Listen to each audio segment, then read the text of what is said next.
سلام ليكيب، كي راكم بيا بخير خوتي؟ عجبتكم وشي هذا خوتي؟ فيلتر مليح. واو بصح خوتي هذا خير منا خوتي. اليوم راه نحكيو على حاجه تاع حبس هكا وسرقه، راكم تعرفوا. المهم خوتي تهلاو دوك نبداو.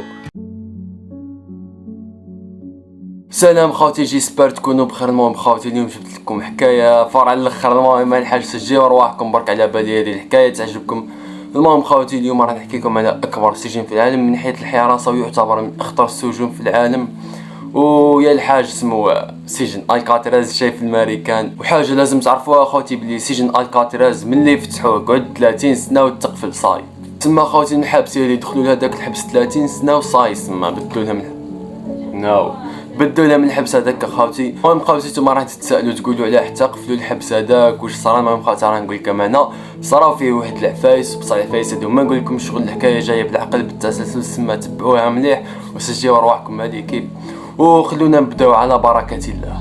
اول حاجه خوتي هي الحبس هذا وين جاي. الحبس هذا خوتي جاي في جزيره الكاتراز في ولايه سان فرانسيسكو في الامريكان. وكان كاين واحد المثل خوتي يقولوه تم في الامريكان، سما في وقت الحبس الكاتراز هذا يقولوه الشياب هذاك اللي تلقاه مع الطرق قاعدين زعما ولا في القهوه. المهم خوتي يقول لك اذا خالفت القانون تم في الامريكان يديوك الحبس، واذا خالفت قانون الحبس يديوك لسجن الكاتراز. سما الكاتراز هذا سما لازمكم تعرفوه باللي هو وعر من السجون اللي تم. وحاجه خلاف خوتي، هذا سجن الكاتراز كان مبني على كامل الجزيره خوتي. سما اون كحبيت تخرج الدور ولا تحوس ما كانش خلاص اسباس وين الدور ولا تحوس. المهم خوتي كان يحتوي على عدد كبير من الحراس خوتي، في حراسه مشدده بزاف ما تتصورهاش. ولازمكم تعرفوا بلي المحابسيه اللي يدخلوا لهذاك الحبس خوتي هما الواعرين من بين المحابسيه كامل. سما داروا جرائم كبار وداروا سما حوايج بيزار خلاص. ونعطيكم مثال. الخوا قال لك كاينه واحد اسمه الفانسو كابوني خوتي، انا الحق ما نعرفوش بصح على حساب ما شت ولا واش راهم يهضروا خوتي يقولوا زعيم المافيا العالم كامل، الله اعلم. حاجه خلافه اللي كيف نقولوها، انت حبيت تهرب من الحبس هذاك راك نويت زعما تقعر الحيطه وتخرج منه. محال. علاه محال خوتي؟ هذاك الحيط الحبس فيه 10 اضعاف الحيط تاعنا النورمال. سما انا الحيط فيه 20 سنتيم، هذاك الحيط سما يكون فيه 100 ولا ابصر قدام سنتيم خوتي. سما محال نقولوها قدرت تحفر الحيط وخرجت منه. معليش انا نعاونك ونحفر لك الحيط وهاك خرجت. تبد ما تخرج يقابلوك فايت 90 تورته حراسه الحاج. وهذوك سما تم الاساس عندهم اقوى سلاح في الامريكان. شفتي يشوفك واحد خرجت سما يتيري فيك ديريكت. القانون تاعهم هك شغل عندهم الرخصه باه يتيروا اذا شافوا واحد حاول يهرب من الحبس هذاك.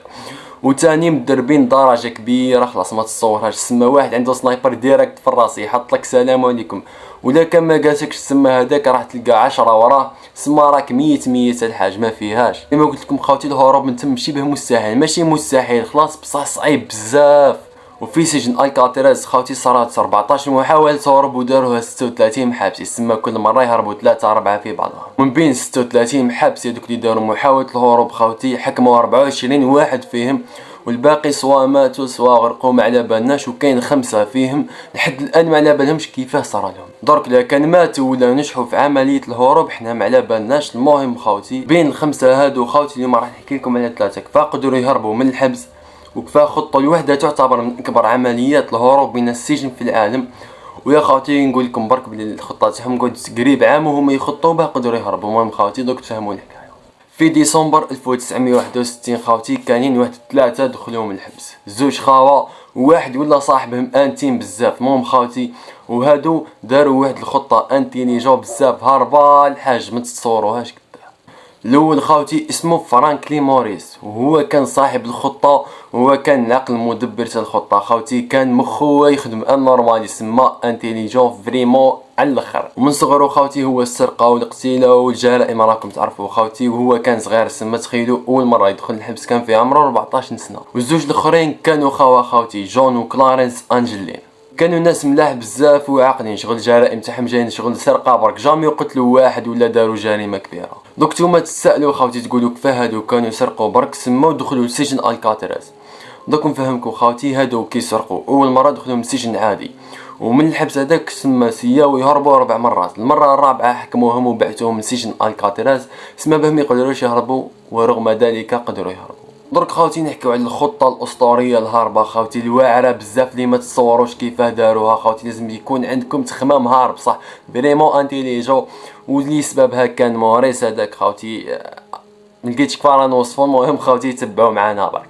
اول حاجه خوتي خموا فيها الاخوه والسيد موريس هذيك هي، قالوا كي نهربوا من البيت هذيك اللي رانا فيها لازم نحطوا حاجه تتبلاصا في بلاصتنا خوتي، كاش ما كان رانا راقدين. هما سما يكونوا هربوا باه لابوليس يطولوا شويه باه يفيقوا لهم، يكون عندهم الوقت باه يبعدوا على الجزيره هذيك، باه كيفيقوا يبداو الرشاش هما يكونوا هربوا صاي.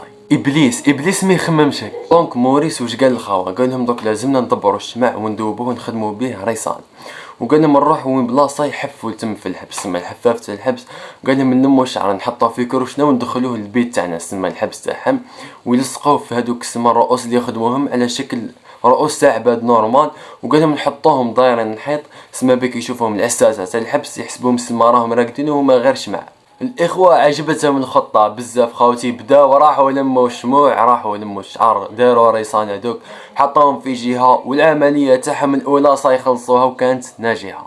درك نجيو للعمليه الثانيه خاوتي، واللي هي كيف رايحين يهربوا من البيت تاعهم يعني الزنزانه تاعهم خوتي. اللي تعرفوا باللي حبيبنا موريس هذا صاي هارب في مخو كتر على اينشتاين خوتي، وبسببه سوف اعتزل كرة القدم ايتها الفراشة. المهم خوتي قعد يفيريفي في الحياط، سما يحوس يعرف لكن الحياط كامل قد بعضهم. الاخر خوتي يقدر يعرف حاجه وحده باللي الزنزانه تاعهم هي اللي جايه الاخر خلاص في الكروار تاع الزنزانات هذوك تم.